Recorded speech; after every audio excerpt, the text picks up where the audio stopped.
Well, the Ace's big worry now is their niece, Betty. Jane got a letter from her sister, Betty's mother, asking what progress is being made toward finding Betty a husband. Jane learned Betty is secretly seeing some man, but Betty refuses to say who he is. This episode is in alternating scenes between the Ace's bungalow and the studio apartment of Betty's mysterious man. But first to the Ace's, where we find Jane writing a letter to Betty's mother. Marge and Mr. Ace sit nearby, listening. Oh, dear, there I go again. How do you spell musician? What? I'm having one of my bad spells again tonight. Betty has to pick a musician to go with, and I have to write her mother. She just couldn't pick a clerk or some easy job like that. Oh, no. I'll spell it for you, Jane. I got it up to M-U. M-U-S-I-C. Oh, wait a minute. S-I-C. I-A-N. I-A-N. Yeah, that's right, Marge. Well, thanks, Jane. I don't think you ought to write her mother about this thing until we get it all straightened out, all the facts. But Betty wouldn't tell me anymore, only that he's a musician, and she wouldn't introduce him to us. I wonder why. I don't know, but I still say there's no use writing her mother about it, because if she finds out there's something wrong, she's Well, going to... I'm not telling her that there's anything wrong. I'm just saying that, well, here, I'll read it to you. I'll start from the start. Dear Ethel, how are you? We are all well, and I hope you are all well, too. That's just to get started. Well, I guess you are anxious to know all about Betty and what she has been doing. Well, first I must tell you that she is well. Too many wells there or something. Oh, well. Second, I must tell you that you don't have to worry about Betty not getting married, because she is pretty enough and certainly is smart enough and sure would be a feather in any man's hat. Excuse me, there goes the doorbell. Doorbell? There's nobody at the door. No, I just wrote that in the letter. When was this? There wasn't anybody at the door. I just put in things like that to break up the monopoly. She likes to read things that I do and things like that. Oh, yeah, form letter 24A. Yeah. What? Ethel likes action with a reading matter. Is that it, Jane? Yes. Excuse me, there goes the doorbell. ... Well, it was only the paper boy again. The weeks sure do fly by, which reminds me, as you say, that Betty is 19 years old now. It hardly seems a year ago that she was 18. And as I was saying to my husband just the other night, I said 19 is very old for a young girl. Yes, it is. Pretty good so far, huh? Yes, Jane, that's really quite tiresome. For a young girl. Well, you will be very happy to know that Betty is finally interested in somebody at last. And I think Betty is very happy about him. Excuse me again, there goes the phone. Oh, yes, ... No, ... this time. Oh, yeah, sort of break up the monopoly, yes. Well, it was Betty on the phone saying she wouldn't be home for dinner. See how I lead up to it? The phone and Betty calling up. That leads up to what I'm going to say next. Oh, yes, that's really clever that way. Oh, yes. go on, Jane. Saying she wouldn't be home for dinner? Yes. So I guess she must be pretty interested in him if she can have dinner with him so many times a week. Well, Ethel, I guess you're dying to know all about him, so I will close now. So you will close now? Oh, Jane, that isn't going to do it all. No, wait. So I will close now, saying that I will tell you all about him in my next letter. Oh. Only I will tell you he is a musician. There, that's as far as I got, and that's all I'm going to tell her now, because that's all I know about him. Now, there's nothing for Ethel to worry about in that letter, is there? No, not much. You mean you think she can read between the lines? Between the lies? Oh, I don't. I think that ought to satisfy her for the time being. Only you're going to have to follow that up with more details about this musician. What kind of a musician is he? Swing, I guess. Swing? What? Betty, a jitterbird? Don't make me laugh, Jane. All right. Did Betty tell you he was that kind of a musician? No, she wouldn't say anything, just that he's a musician. Well, what does he play? Music.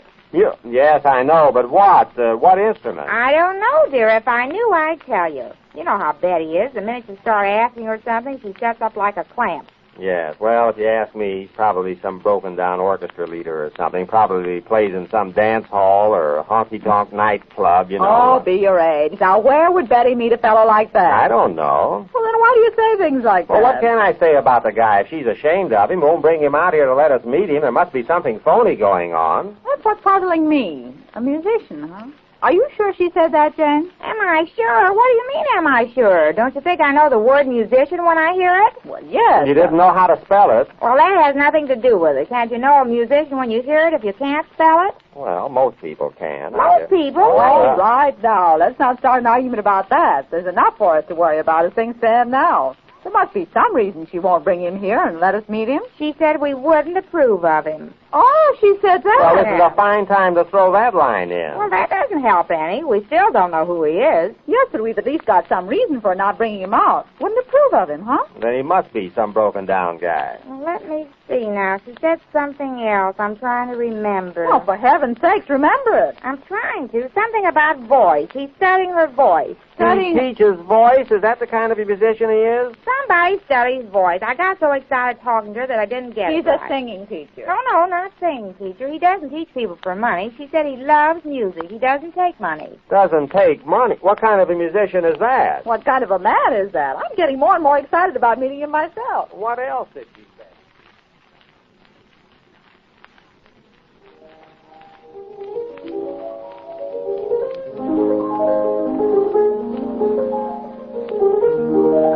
That's beautiful, David. What's that you're playing? David, what is that? Music? Yes, but what? What is it? I'm sure I don't know, Betty. You can name it if you like. I'm afraid I can't. Of course you can. Why bother? I won't, David. That's the girl. When you see a red, clear sky against purple hills, you drink it in awesome wonder. You don't name it, it's sunset. This is music. Sunset is music, music is sunset. And 10 o'clock is 10 o'clock.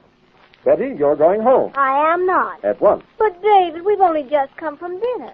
You promised to play for me. But I have played. I want to hear more. Some other time. Have pity on an old man who's dined too well, danced too much, and drugged himself to sleep with too much music. Oh, man, don't talk like that. I feel suddenly old myself. You? 19. Here you are. 19. And here I am.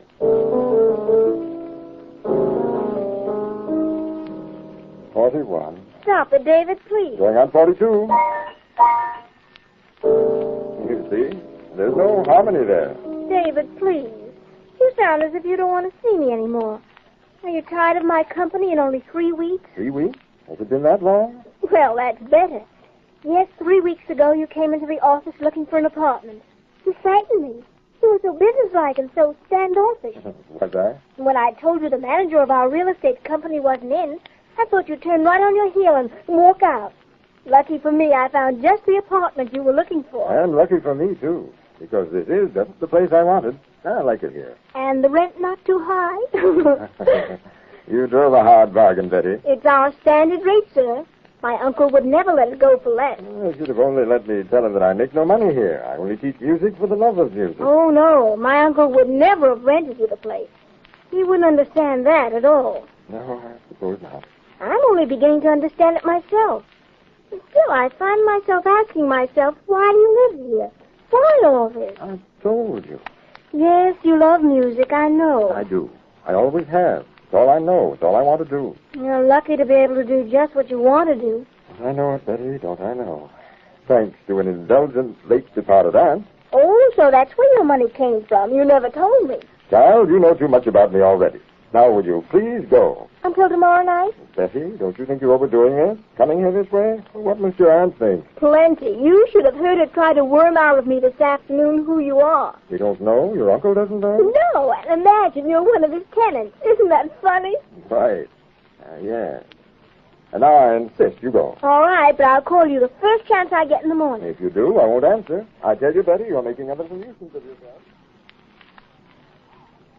Well, then I'll just send this letter, huh, dear? What? I'll send this letter the way I wrote it. I suppose so, if you have to write. Oh, sure I have to write. If I don't write at all, Ethel will think there's something wrong, and she might even come here to find out. Oh, then send it by all means. I thought you wouldn't want that. Uh-huh. Isn't it too bad you can't get along with Ethel and her husband? Oh, we get along. Yes, but not when they're here. Now, some people get along with their outlaws just fine. With their outlaw, I knew you'd use the right word someday. What? Nothing, Jane. Go ahead and send the letter, Jane. You've told her everything you know, except that you don't know who the man is. Well, I don't. Right. By the time Ethel answers, you'd better find out who he is, or we will have visitors. Heaven forbid. Now, dear, that's enough. After all, she is my sister. Oh, yes, Jane, I'm sorry. I should think you would be. Do I complain when you do things for your sisters? How about your family? Oh, now don't start that again. How about your oldest sister's youngest boy and your youngest sister's oldest girl? When they had their tonsils out, you paid for that. Oh. Everybody gets some pleasure out of our money but me. Yes, please, Jane, would you? Oh, Jane, stop it. Go ahead and mail a letter. Well, I just want him to know I know what's going on Oh, here. sure you do. Now, fold up your letter, and I'll mail it for you. Well, all right. Oh, I want to put these snapshots in it. What snapshot? The one we took last winter on the ranch. I'm going to send her all of them. Oh, that'll make quite an envelope full. Yes, well, how many stamps shall I put on it? 2? Well, no, it's too heavy for 2. Let me feel it. Feel it? What do you mean? What do you mean heavy? Well, it depends on how much a letter weighs as to how many stamps you put. Let me have it. Here. Yes. Well, you better put about 4 stamps. 4? Yes, or maybe 6 to make sure. But the more stamps I put on it, the heavier it gets, doesn't it? The heavy? Well, yeah, that's a new angle. I never... Well, David turns out to be a tenant in one of Mr. Ace's real estate holdings. We hear more of Betty's 41-year-old crush and Jane's effort to find out who he is when next we meet the Easy Aces.